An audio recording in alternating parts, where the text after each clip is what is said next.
If you like aggressive and attacking chess, just like me, then this is probably going to be a really good opening for you. And I'm talking about the Ryder Gambit, which is a variation of the Blackmar-Diemer Gambit. And we can reach this position that's on the board in two different ways. If you play d4, let's imagine you're a d4 player, and if you play d4 and your opponent replies by playing d5, you can go ahead and play e4, and you have this position on the board. But also, if you play e4 and your opponent replies by playing the Scandinavian defense, you can go ahead and play d4 yourself, and you have the exact same position. It's a transposition of the same opening. You can reach it by playing d4 or e4 if your opponent replies by playing d5. And from here on, your opponent more often than not is going to take this pawn.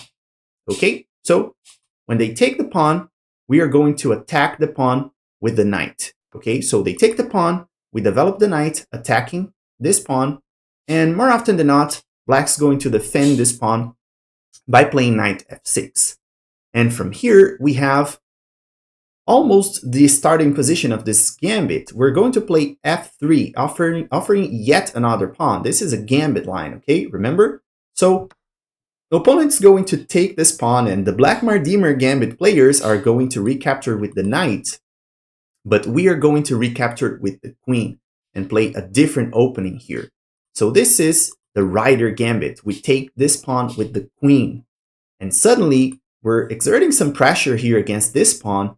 Out of the sudden, we have some pressure going on. Of course, this pawn right here is hanging, but this is also part of the opening, okay? We're going very aggressive here, trying to develop quickly and start an attack against black.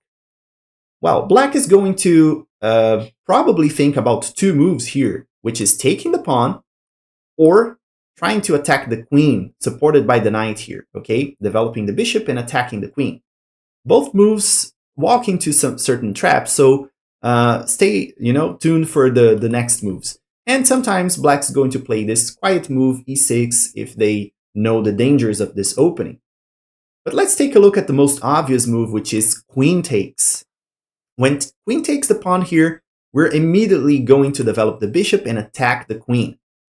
And notice that if the queen retreats to this file within the d file, we can keep attacking it. So let's imagine the queen develops here, the queen retreats here within the d file to d8, for example. We're just going to move the queen here, move the rook here, attacking the queen once again. They're going to have to spend another move trying to protect the queen. And we can keep developing here. We can develop the bishop, we can develop the knight. We can even go knight here, try to develop this bishop here or here, depending on the situation. This square is not so bad as well.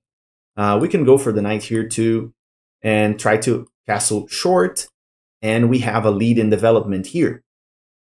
So for blacks, retreating to the within the D file here with the queen is not a really good alternative. So they might play something else. For example, queen to b4. The queen was here, so they retreat. They just sidestep, trying to pin the knight here. And this is a very interesting move. We're going to start to set a little trap here. We're going to castle long.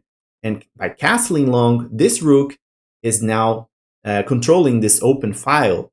And this is taking away some squares from the king, right? So we're preparing some checkmate threats here. So if black's not aware, they're going to fall into a trap.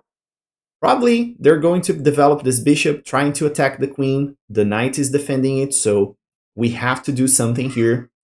But surprise, we're not. We're going to ignore that and play a little Eric Rosen Gambit style here. Oh no, my queen. The move is knight here. We're threatening to take this pawn, and this would be a fork, but it's even better than a fork. It is actually checkmate because this rook, remember, is controlling the escape squares from the king. So if black's not aware and they take our queen, because it's extremely tempting to do that, we're going to go ahead and give checkmate here. So this is the first trap you have to keep in mind when you play this opening. Of course, if your opponent is very smart and they don't take the queen here, they might play something else like knight here to protect this square and avoid checkmate. And now they are threatening to take our queen. Remember this threat that I talked about at the beginning of this video? yeah, that's what we're going to do now. We're going to take this pawn. Now there are lots of pieces hanging here. Black's going to move here, trying to attack our bishop here that is hanging. We're going to take their knight. They take our bishop. We're basically exchanging some pieces here. We're going to move our king because we were in check. And then Black's probably going to move the queen here. We can go ahead and try to attack. You know, we're attacking this rook right here. Black is also attacking this rook. So we're going to trade here. They take, we take. King's moved. And then we go back with the knight. And this move is attacking the bishop down here. We have a better position than Black in this position because Black's king is quite exposed here, is extremely exposed actually, and we have a lead for sure. Okay, another move that can happen here, guys, in this position is queen to g4. Instead of retreating with the queen here or moving here, Black can also go ahead and play this move right here, sliding the queen. So in this case, we're going to move our queen, so we're not going to trade queens here. We're not going to allow that. So we're going to move our queen. Black's probably going to keep developing here. They might try to go, you know, for example, let's say e5. We're going to just play our knight out and keep developing. From here, you can play your knight here or here.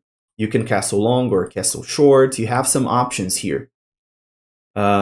If your opponent goes for a move like this, for example, queen here, we can slide the queen again. We're not trying to trade queens here. Black goes e5 then, we castle long, and we have a great game. We're already threatening some stuff around here. We can develop the knight very quickly, very easily. We can develop the bishop too with tempo here if we want. We have a great game in our hands. Okay, so this covers pretty much all the moves that are interesting here, besides this move right here, right? So we have some options here. Oh yeah, I didn't talk about the bishop coming out, right? So let's talk about that. So if the bishop comes here trying to attack the queen, they are trying to attack the queen here. The knight is supporting the bishop.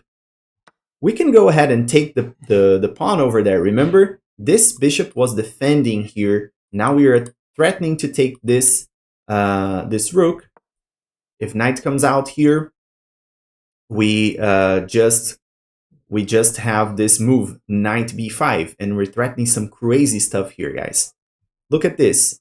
A very common move here is rook to b8, trying to attack our queen, to kick the queen away. But against that, we have knight c7 check. The king is completely closed there. Queen has to take, we take the queen, and we're winning this game. Okay? Another possibility here is rook here. Instead of rook to b, rook to c8. And in this case, similar things can happen. We can play bishop here, attacking, ganging up on this pawn. And if e5, we just take the pawn, they move the knight away, and we have a great game too. We're attacking all sorts of things here. Our development is really good, and we have a great game in our hands as well. The only move that we didn't cover now is just e6, which is a quiet move. It seems to be really quiet. And against this move, there's not much we can do. We just keep developing. We can follow the same plan, you know, developing the bishop here just like we did before. Now we are protecting the pawn because Black didn't take this pawn. Now we're protecting the pawn. We're threatening to go and castle long.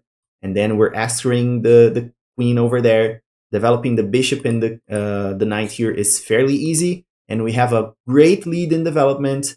This game will be a very strong attacking and aggressive game for us. So if you liked this video, if you liked this opening, and you want to play it yourself, please share in the comments how was your experience by playing the Ryder Gambit. It's a great alternative against d5. If you're playing d4 and your opponent replies by d5, it's a great alternative for you.